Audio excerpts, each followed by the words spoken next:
네, 안녕하세요. 김영로 TV의 날짜 이야기입니다. 자, 오늘은 11월 1일입니다. 자, 11월 1일은 뭐 우리나라의 기념일은 아닌데 음, 그 저 북구라파에 가면 이제 핀란드라고 있죠. 뭐 스웨덴, 노르웨이, 핀란드 이렇게 세 나라가 스칸디나비아 반도 그쪽에 이제 이렇게 위치가 돼 있는데 그 핀란드의 그 기념일이 되겠습니다. 바로 어떤 기념일이냐 하면 국민 질투의 날이 되겠습니다. 자, 질투. 질투하면은 뭔가 부러워갖고 어쩔 줄 모르고 막 시샘을 하고 하는 이제 그런 마음이죠. 질투라는 것이. 근데 국가가 국민 질투의 날을 갖다 이렇게 제정을 해서 어, 뭐 기념한다 그러면 조금 뭔가 어폐가 있긴 한데 어찌됐든 질투를 한번 느껴보라. 이런 의미로 그 질투의 날을 만든 거 아닌가 이제 이런 생각을 하게 됩니다.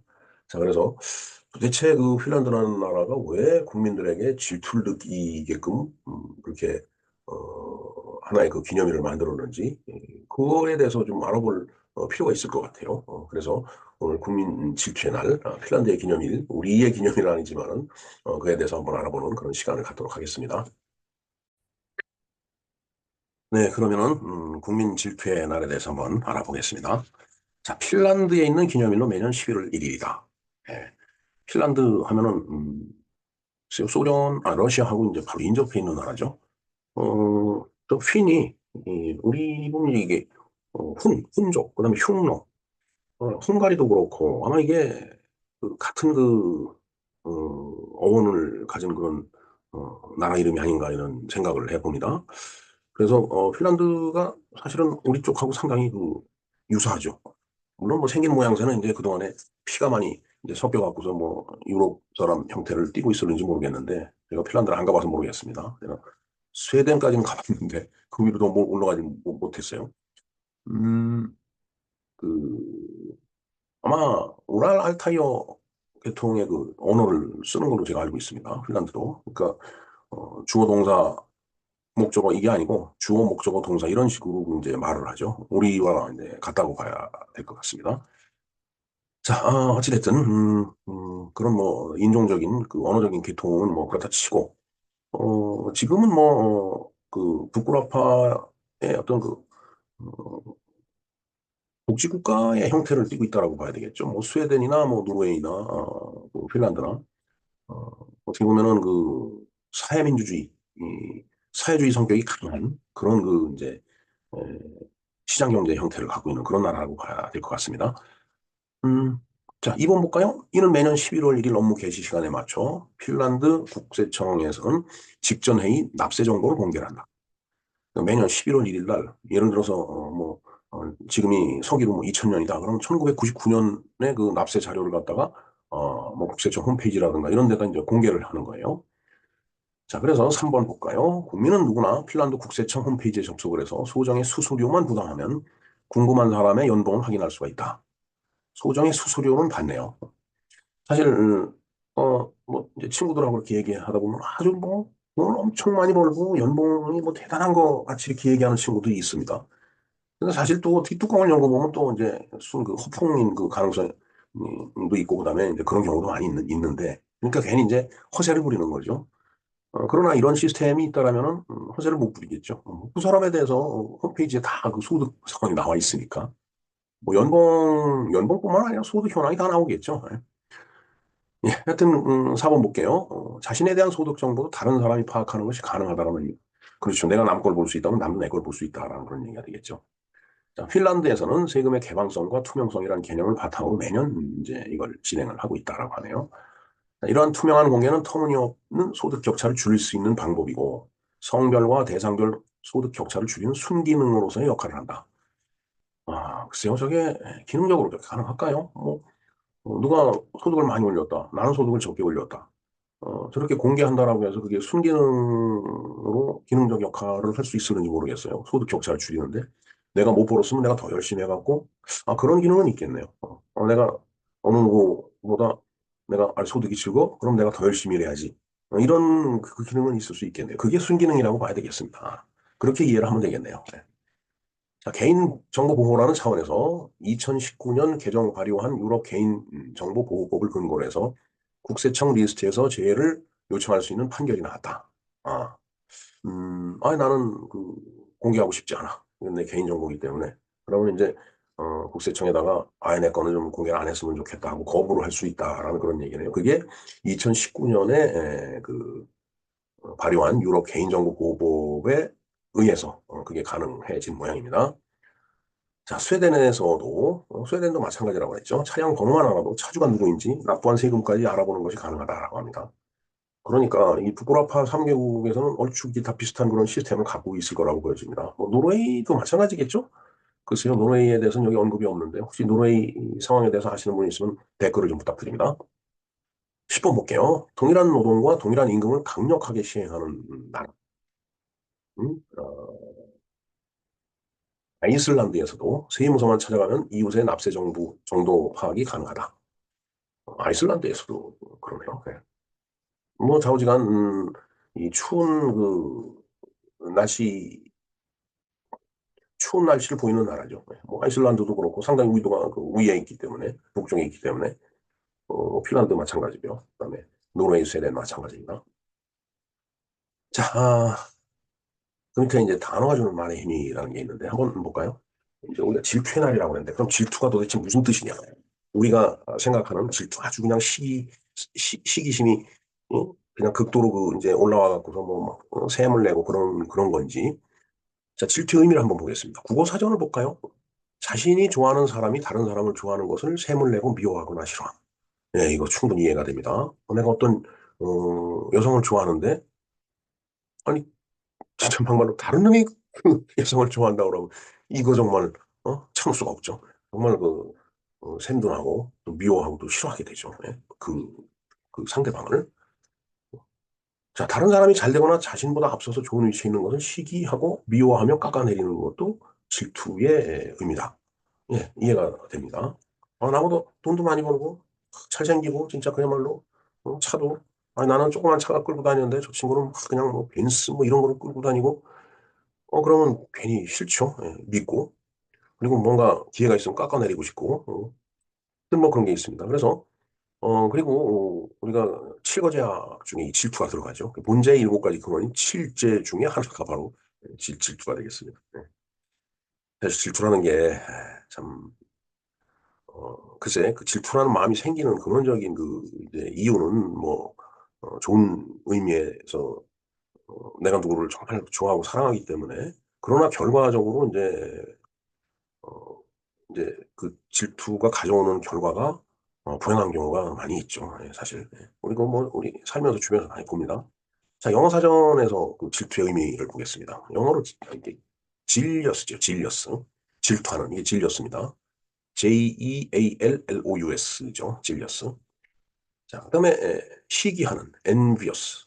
야, envy가 부러워하다 그런 뜻이죠. 그러니까 부러워한다는 건 시샘을 하는 거예요. 또 이렇게 표현한다면, 그러니까 형용사로 envious, 시샘하는, 시기하는, 뭐 이제 그런 이제 의미를 갖고 있고, 그다음에 자기가 자랑스럽게 여기는 것을 지키려고 애쓰는 이제 그런 의미도 또 있다라고 하네요. 그다음에 이제 경계하는 그런 의미도 있고,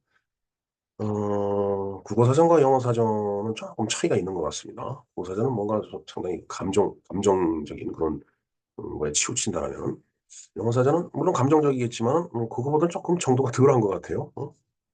그래서 뭐 어떻게 느끼시는지 모르겠습니다. 자, 12번 보겠습니다. 순기능이 강조되어 사회에서 발생하는 다양한 문제를 해결하는 방법으로 활용된다면 좋은 방법이긴 하지만, 타인의 소득 크기를 보면서 또 다른 동기부여를 통해 더 나은 삶을 살아가는 계기가 될 수도 있지만은, 예, 이게 순기능이죠. 그러나 역기능이 있죠.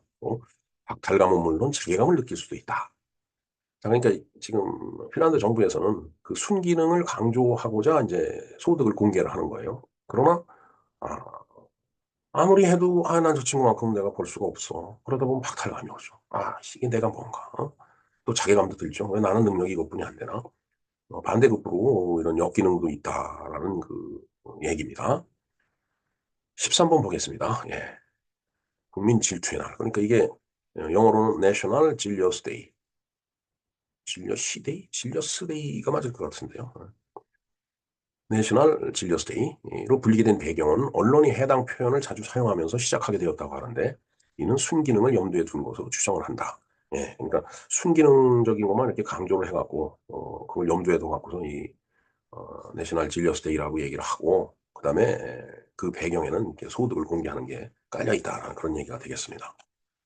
자, 행복 지수를 한번 볼까요? 정말 나는 행복한가? 예. 나는 행복합니다라고 아무리 노래를 이문세 이문세는 행복한 사람이죠. 예. 나는 행복합니다. 이 윤한기 노래인가요? 하여튼 아무리 그렇게 입으로 내가 행복하다라고 얘기를 한다고 해서 행복해질 수만은 없겠죠. 또 그렇게 해서 행복을 느끼는 사람도 있긴 있을 겁니다. 그러나 그렇게 노래를 한다라고 행복해지지는 않을 것 같은데 모두가. 예. 자, 한번 볼까요? 행복 지수 순위를 보면은 뭐 영국이 19위입니다. 이 그림으로 봐서. 예. 그다음에 프랑스 뭐 그 위에 뭐 여러 나라가 있겠죠. 그리고 일본이 이제 47위고 한국이 57위네요. 중국이 64위고 러시아가 70위고. 예, 행복 지수로 봐서는 뭐 우리나라 사람들이 그렇게 큰 행복을 못 느끼고 있는 것 같아요. 그러나 뭐 지구상에 뭐 나라가 뭐 한 2, 300개 수준이라고 봤을 때 47, 50, 57이면은 그래도 최상은 아니지만 그래도 상위에 속하는 거라고 이제 봐야 될 것 같은데.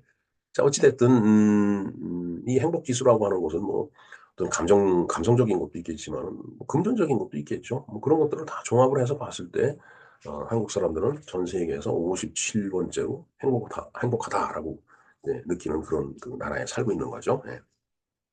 자, 이게 이제 시장 경제를 추구하는 그런 이제 나라에서 행복 지수가 되겠습니다. 자, 그런가 하면 이제 이 계획 경제를 추구하는 계획 경제라고 하는 건 공산주의 국가를 얘기하는 거죠.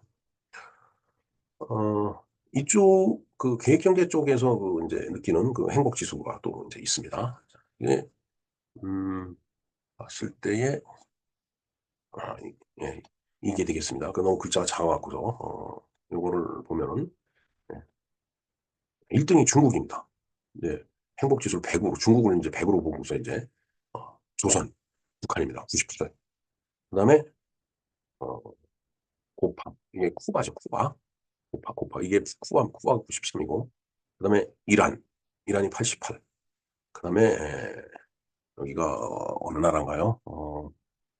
위네 서랍 예.